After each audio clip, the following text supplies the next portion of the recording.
Welcome back to the channel. Welcome to another episode of Fiancé and Finances. My name is Steven. I'm a pharmacist and I own 52 units of real estate. I'm Christine. I'm also a pharmacist, and we are engaged and we own a house together. So today we want to talk about the pros and cons of graduating as a young pharmacist.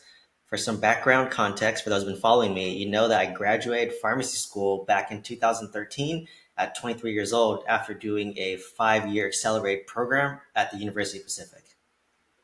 Yeah, I also graduated from University of the Pacific, graduated when I was 22, almost turning 23. And I did 2 years of undergrad and 3 years of pharmacy school. So total combined 5-year program. And looking back, we were really young when we graduated pharmacy school.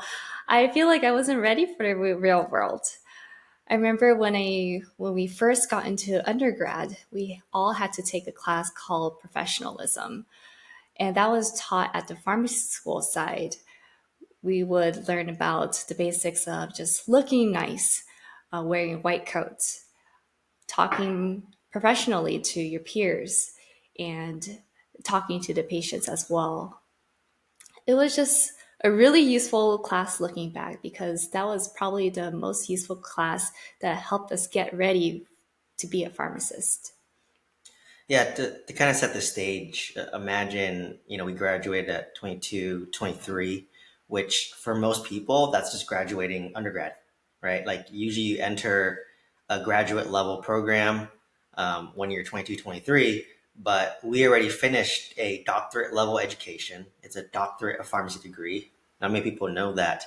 So we're basically doctors, like Dr. Steve Nguyen, Dr. Christine Chang at like 22, 23. So it just suddenly hits you. Like to me, when I went through the whole program, I just thought, oh, it just felt like undergrad to me, to be honest. Even though I was a first year in pharmacy school, second year in pharmacy school, I was only 22. And then on the last year, we do a bunch of clinical rotations. So I viewed it as like almost like an internship, right? Where you got more hands-on experience. And all of a sudden, you're now making 6 figures as a pharmacist with 6 figures of debt, and you still feel very young, right? Like we've always been the youngest pharmacist in our hospitals, typically starting off, and everyone just looks at you saying like, "Wow, you're so young. I can't believe like you're a pharmacist." Yeah, I still get that to this day.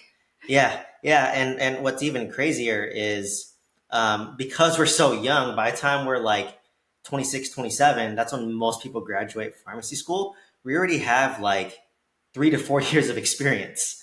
Yeah, because usually most people graduate pharmacy school maybe like 26 to 28 years old. So we had like a 3 to 4 year head advantage over them. So basically, for me, I did a 1 year residency after I graduated, and I'm very thankful for that year. I was able to actually still be a student, but like practicing pharmacist, being able to like basically be a pharmacist, and then other pharmacists will coach me. So that was really useful and helped build my confidence. When I first entered the work field, I had a major just imposter syndrome. I didn't know, like, I didn't trust myself. And it just really takes time to build upon that confidence. Did you have that at all, Stephen? Yeah, for me, when I graduated, like I said, a lot of people, especially if you're like in a hospital setting, they look at you and you're like, "Oh, you look so young." They don't respect you as much. Yeah, or sometimes I would have like a doctor come in. They were like, "Oh, can I speak to the pharmacist?" And I'll be like, "I'm the pharmacist." And then they're like, "Oh, okay." They're like taken aback by it.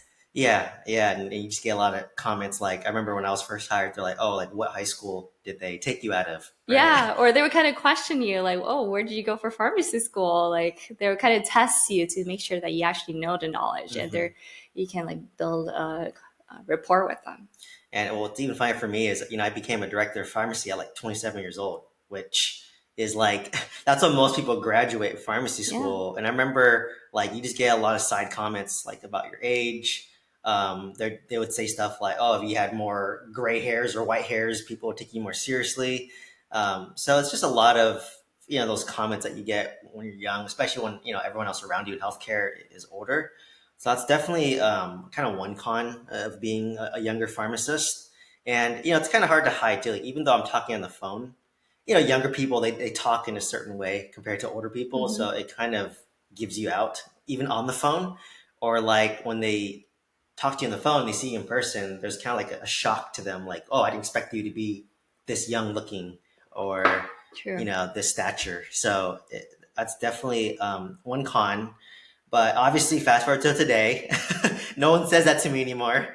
Now that I'm more seasoned, but let's kind of talk about, I guess, some of the pros of being a young pharmacist.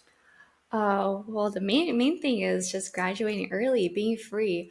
A lot of my peers, when I graduated, they were still in college or they were like considering like masters or additional further education, and they still didn't know what they wanted to do with their lives or what kind of like career path they wanted to go into. But as for us, it was basically set. We just needed to be a pharmacist. We just had to reply. So just having that mindset that, oh, we have one goal and it's just to be a pharmacist. That was like really nice, knowing that we don't have to pursue additional education and just tackling our loans and getting into the work field.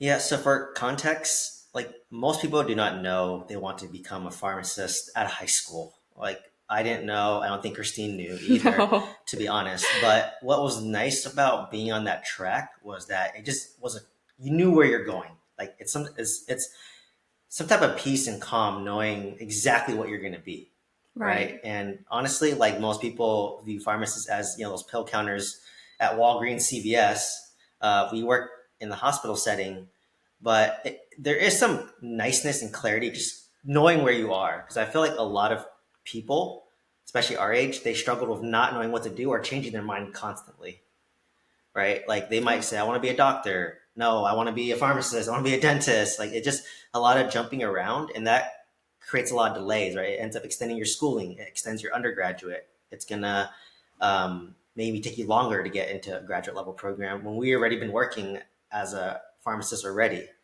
So that's kind of one pro. Any other pros? I think also as a young pharmacist, once you actually start working, you're more ambitious. You're more likely to keep up with your CEs and want to learn more about pharmacy because you're very passionate in it and you want to kind of just absorb everything that you're learning about. Whereas like the more seasoned pharmacists, I've seen that they kind of just more on a like more laid back and just going with the flow. Yeah, to kind of add on to that, so because we graduated so young, 22, 23, I still had that kind of college student mentality. So even though we were pharmacists making six figures, I still very much like, oh, I want to learn more. Like I was still kind of motivated to learn more. Yeah, I was Yeah. motivated and I took my BCPS exam after residency.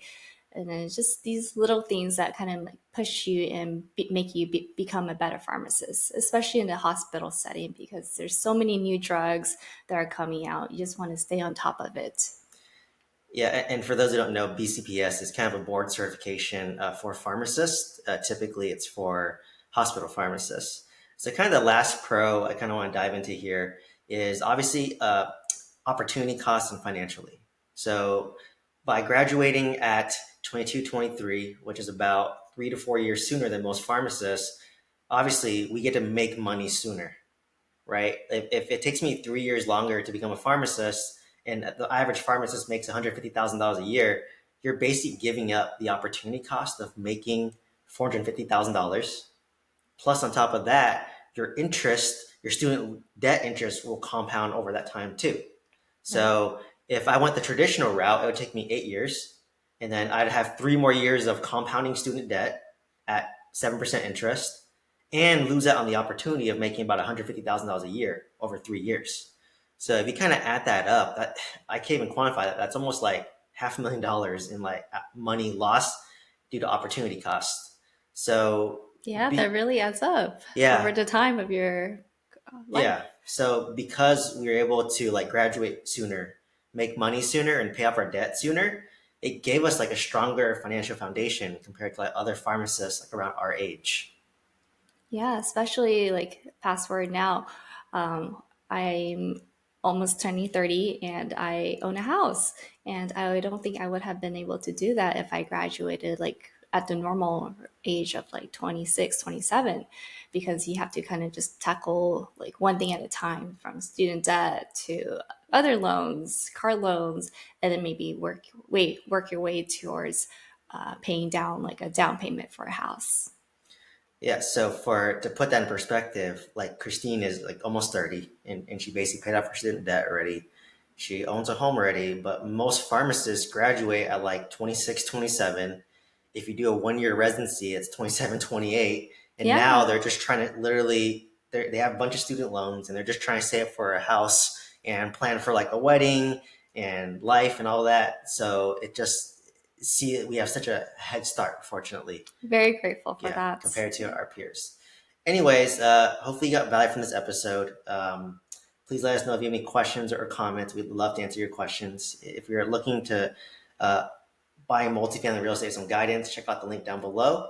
Otherwise, please like, comment, subscribe, share. Hope to see you next one. Thank you so much. Thank you for watching. Bye bye.